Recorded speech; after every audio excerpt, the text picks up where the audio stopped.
Salut, c'est Gaëlle, alias Need Spirit. J'espère que tu vas bien. Je te retrouve aujourd'hui pour une vidéo de yin assez courte parce qu'en fait je me suis rendu compte que sur la chaîne, les vidéos de yin en général elles duraient 1 heure, mais on n'est pas obligé de faire 1 heure de yin. Si t'as pas 1 heure de yin dans ta journée, il n'y a pas de souci, tu peux quand même en faire. Et aujourd'hui je voulais axer le cours de yin pour les personnes qui courent parce qu'en fait quand on court, on a souvent des gros muscles, ce qui n'est pas du tout un problème, mais on se raidit. Et pour avoir une foulée qui soit plus fluide et être plus puissant dans ses mouvements, on a quand même un peu besoin d'être souple. Et du coup, le yin est très pratique pour ça. C'est-à-dire qu'en fait, il va travailler au niveau des tissus conjonctifs, donc en particulier sur les fascias. Les fascias, c'est comme une sorte de papier étirable. Vous savez ce que vous utilisez pour mettre par-dessus le plat quand vous avez cuisiné je sais pas quoi et que vous voulez le mettre au frigo. Et ben les fascias c'est ça, ça recouvre tous vos organes, vos muscles, les os, les tendons, tout ça. Et en fait quand on court, et ça marche aussi avec pas mal d'autres activités sportives du même type, on va avoir les muscles qui grossissent et les fascias qui vont se contracter, enfin qui vont pas se contracter mais un peu comme le film étirable qui va devenir un peu raide autour et du coup les muscles seront moins souples et vous allez avoir, si on reprend le cas de la course à pied, une foulée qui sera moins facile, des moins grands pas, enfin voilà. Et du coup, travailler le yin, ça permet de travailler sur ces tissus conjonctifs et de leur permettre de retrouver une certaine souplesse, de s'étirer un peu plus. Alors c'est un processus qui prend beaucoup de temps, c'est pas en une séance de yin que vous allez retrouver une souplesse de folie, hein, faut être clair. Parce que autant les muscles qui sont dits des organes yang, ils vont rapidement gagner en puissance, devenir costauds rapidement si vous avez une activité sportive intense. Autant pour gagner en souplesse au niveau de vos tendons, de vos fascias et compagnie, c'est des organes qui sont dits type yin et du coup sur lesquels il faut travailler longtemps pour pouvoir leur permettre de regagner cette souplesse. Une petite note importante, le cours qu'on va faire là, vous pouvez le retrouver en fiche sur mon blog, enfin sur mon site de yoga, dans la bibliothèque. Je vous mettrai toute la procédure pour y accéder dans la zone de description sous la vidéo et ça vous permet en fait, une fois que vous avez fait le cours avec moi là tout de suite maintenant, de pouvoir le refaire si vous n'avez pas de connexion internet ou quoi que ce soit, tranquille au calme, sans téléphone, sans ordi, sans rien. Vous avez la fiche avec toutes les photos, vu qu'on a déjà pratiqué ensemble, avec la vidéo, vous avez les options que vous pouvez prendre et du coup ça vous permet de refaire le cours autrement. Par contre, je vous conseille quand même de faire d'abord le cours avec moi, là, en vidéo, pour justement avoir ces fameuses options, parce que, sauf si vous avez l'habitude de pratiquer le yin, et dans ce cas-là, vous connaissez les options. Si c'est pas le cas, c'est quand même toujours intéressant de pouvoir voir comment adapter les postures en fonction de votre condition physique. Et d'ailleurs, quand je dis condition physique, ça veut dire pas de blessure. On ne pratique pas du yoga, que ce soit du yoga dynamique ou du yoga yin. Si on a des blessures, si vous avez mal au genou, si vous avez mal à la cheville, n'importe quoi, c'est chez le médecin et pas de yoga. D'ailleurs, pas de course à pied et pas de tous ces trucs-là non plus d'ailleurs. Ok, bon, je pense que j'ai fait le tour.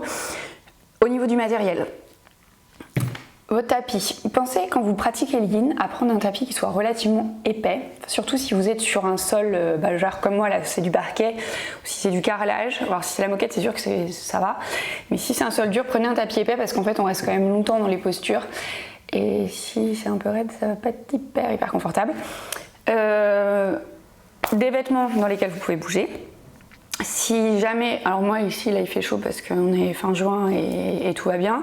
Si vous faites ça en hiver, pensez à prendre un sweat, éventuellement des chaussettes et tout ça à vous couvrir parce que vu qu'on ne bouge pas trop dans les postures, même si ça va être une pratique courte, il faut quand même que vous soyez au chaud.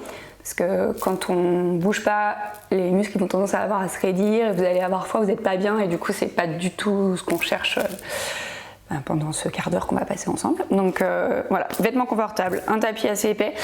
Et alors, si vous n'avez pas de bolster, comme ce genre de bestiole, des coussins pour pouvoir vous soutenir parce qu'on n'a pas tous la même souplesse et peut-être que ça va être pas mal de pouvoir vous caler avec un truc comme ça ou des coussins. On va aller chercher le matos et puis on est parti.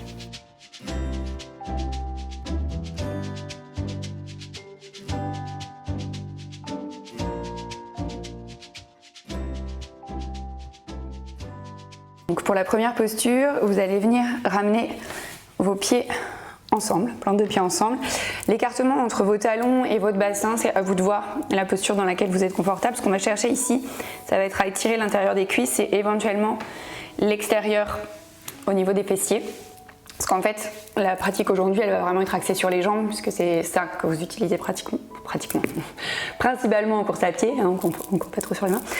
Donc, à vous de voir la posture dans laquelle vous êtes le mieux, et on va venir se pencher vers l'avant. Alors, je sais pas vous, moi j'aime pas trop être comme ça, attendre que ça se passe et avoir la tête dans le vide. Donc du coup, ce que je fais en général, c'est que je mets le bolster sur mes jambes. Alors pas forcément à forcer pour ouvrir, mais plutôt pour me soutenir.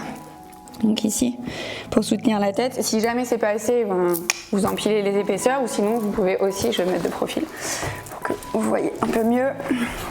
C'est en fait placer le bolster ou les coussins dans cette posture.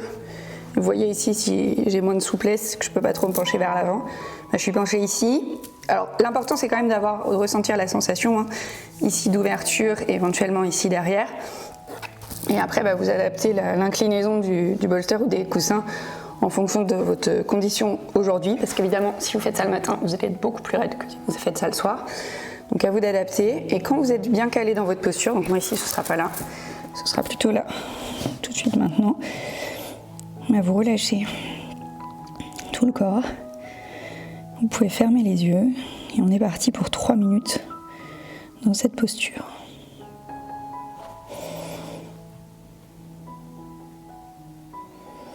Donc ici en yin yoga, vous cherchez surtout pas à engager vos muscles.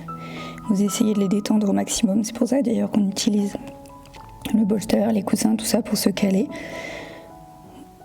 Parce qu'en fait, si vous contractez vos muscles, on ne va pas réussir à atteindre nos fascias, nos tendons, nos os.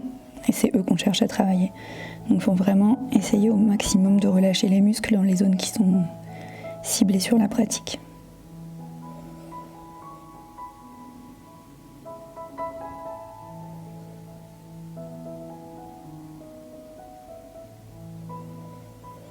Pour relâcher au maximum, vous pouvez essayer de vous concentrer sur votre respiration, dans une forme de méditation, sur vos inspires, sur vos expires.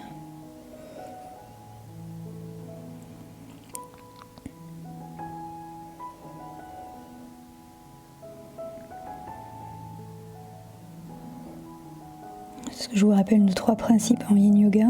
Ça va être d'entrer dans la posture à la juste mesure, donc celle dans laquelle vous avez la sensation.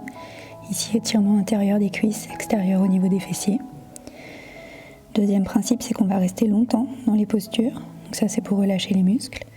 Et le troisième principe, c'est qu'on va essayer de rester relativement immobile. Ça, c'est pour éviter que les muscles se recontractent à nouveau.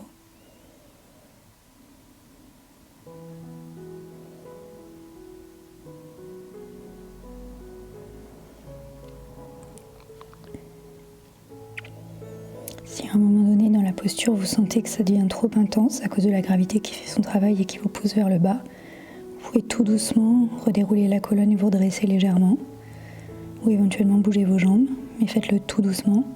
Ou si au contraire vous sentez que la sensation devient moins importante et que vous voulez aller plus loin, vous pouvez vous rapprocher du sol en enroulant peut-être un peu plus la colonne, en vous penchant plus vers l'avant.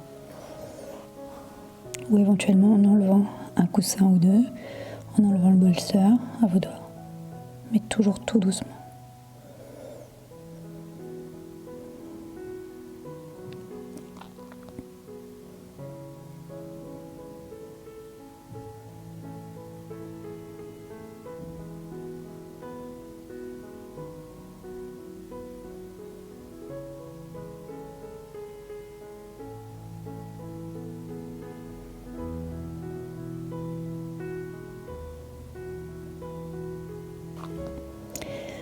Tout doucement, on déroulez la colonne, vertèbre après vertèbre. Poussez les coussins ou le bolster sur le côté et venez vous allonger sur le dos. Posture de repos avant la posture suivante pour laisser le temps au corps d'intégrer tout ce qui s'est passé, mais aussi pour laisser à nouveau librement le sang circuler dans les membres. Sentir des fourmillements, des picotements dans les jambes. C'est tout à fait normal.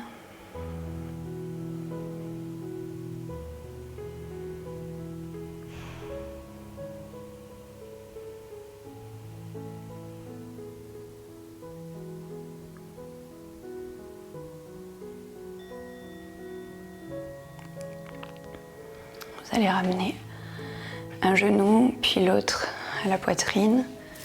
Serrez un peu les genoux vers vous. En faisant le moins d'efforts possible, vous allez venir vous redresser. Vous pouvez rouler sur un côté pour venir vous rasseoir. Donc la posture suivante, ça va être la posture de la selle. Alors attention à cette posture, si jamais vous avez des douleurs dans les genoux, surtout il faut bien vous soutenir comme il faut. Et si jamais vous avez mal, surtout vous ne la faites pas. Ce qu'on va chercher ici dans la posture, ça va être à étirer ici au niveau des quadriceps. Donc en fait, on va venir ramener les genoux, enfin les pieds pardon, sur les côtés. Et hop, je vais m'avancer un peu. Ici, ce qu'on va vouloir, donc il n'y a pas forcément besoin de vouloir coller le talon à la fesse. Vous laissez les jambes se plier comme elles se plient chez vous. Et ce qu'on va vouloir, c'est ressentir l'étirement ici. Alors peut-être que déjà vous, en étant ici, ça tire. Dans ce cas-là, vous ne bougez pas. Peut-être qu'éventuellement, il va falloir venir vous mettre sur les avant-bras pour que ça tire un peu plus. Ou éventuellement allonger complètement sur le dos. Mais si vous êtes entre deux postures, avec les coussins, vous pouvez faire un dossier derrière, donc soit à plat, soit si vous avez des blocs ou plusieurs coussins, venir varier l'angle ici pour pouvoir reposer le dos et ressentir l'étirement à la juste mesure qui vous convient maintenant. Donc moi, ici, normalement, ouais, là moi je suis pas mal. Donc à vous de voir, prenez le temps de vous mettre dans la posture et quand vous y êtes, on est parti, vous fermez les yeux et on attend ici pendant 3 minutes dans la posture. Donc ici, si comme vous avez les pieds qui dépassent et que c'est pas confortable, n'hésitez pas à vous tourner autrement sur le tapis ou à mettre une couverture ou un tissu, quelque chose pour pas que ça vous fasse mal en fait. D'ailleurs, à aucun moment vous devez avoir mal, vous devez avoir une sensation, mais jamais de douleur. C'est hyper important.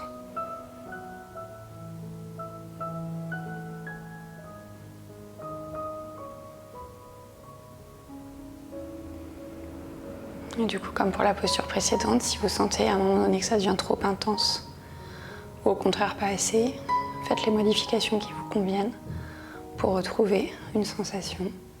Mais toujours très doucement, un peu comme si vous étiez dans un grand bain d'huile et que vos mouvements étaient entravés par l'huile et que vous deviez bouger tout doucement. Donc moi par exemple ici, je commence à ne plus sentir grand chose. Du coup, je vais décaler le bolster sur le côté. Vous voyez, j'essaye de bouger au moins possible mes jambes.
Tout doucement ici pour sortir de la posture, en particulier si vous êtes allongé sur le dos, faites attention de prendre votre temps, de revenir en appui d'abord sur les coudes, puis sur les mains, soulever le bassin. Et là, vous venez sortir tout doucement de la posture. Allongez les jambes en devant vous, allongez-vous sur le dos. Prenez le temps de relâcher la posture, d'observer ce qui se passe dans votre corps, les éventuels fourmillements, picotements, cet afflux de sang qui circule à nouveau librement dans vos jambes qui remontent des pieds vers le bassin.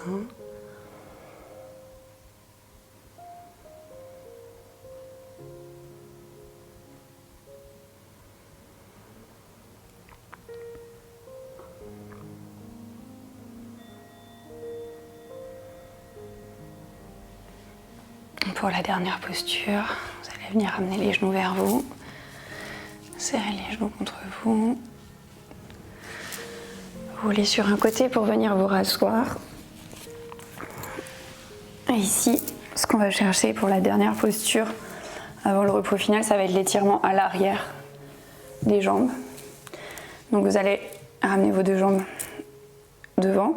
Alors elles ne sont pas obligées d'être collées. Si vous préférez les écarter légèrement, il n'y a pas de souci. Vous n'avez pas besoin de flexer les pieds. Je vous rappelle qu'on est en yin, on ne cherche pas à engager les muscles. Vous laissez vos jambes là où ça convient. Si les pieds tombent à l'intérieur ou à l'extérieur, c'est pareil, il n'y a pas de souci. Et donc, soit au choix, vous restez ici, si ça ne vous dérange pas d'avoir la tête dans le vide. Moi vraiment, c'est un truc que j'apprécie pas du tout. En yin, j'ai besoin d'être soutenue dans mes postures. Donc du coup, je préfère caler le bolster sur mes jambes et relâcher la tête et laisser tomber mes bras sur le côté. Alors évidemment, en fonction de la souplesse que vous avez et de la sensation d'étirement à l'arrière, peut-être qu'il va falloir mettre plus ou peut-être qu'il va falloir mettre moins si les bolsters pour vous est trop gros. Donc mettez les couches qui vous conviennent, ou alors si vous n'avez pas besoin et que avoir la tête dans le vide ne vous dérange pas, allez-y. Et quand vous avez trouvé votre posture, à nouveau, fermez les yeux. Et vous êtes parti pour 3 minutes ici, dans la posture.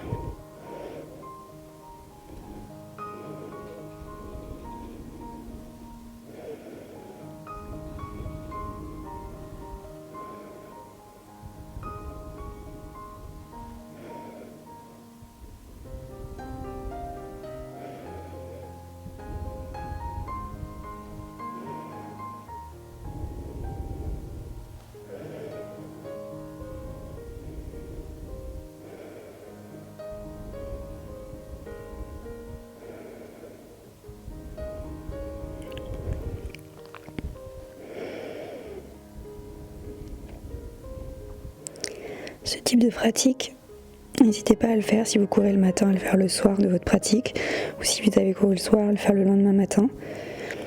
Ça vous permet de contrebalancer le fait que la course va vous raidir et de continuer à avoir un certain niveau de souplesse pour être plus fluide dans vos mouvements, plus puissant.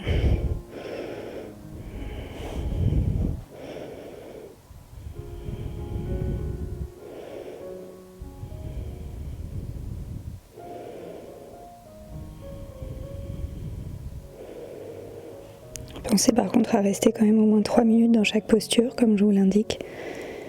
Pas moins, parce que sinon on n'a pas le temps d'atteindre nos tissus conjonctifs, en particulier nos fascias. Et pas trop non plus, parce qu'après ça peut, en fonction de la condition physique de chacun, faut faire attention. 3 minutes c'est bien, surtout si vous débutez.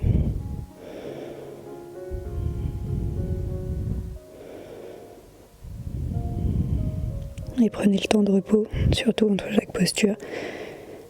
C'est 1 minute en général. De toute façon, tout sera indiqué sur la fiche si vous voulez pratiquer sans la vidéo. Mais respectez les temps pendant et entre chaque posture.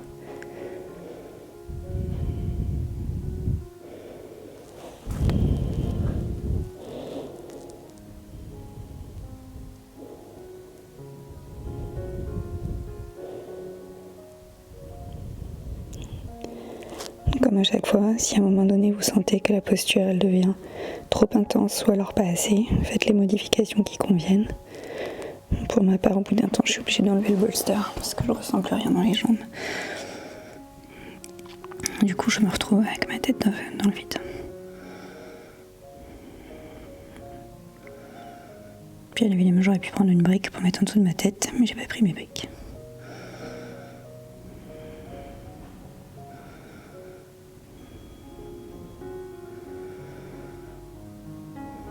Doucement, vous allez dérouler la colonne vertèbre après vertèbre.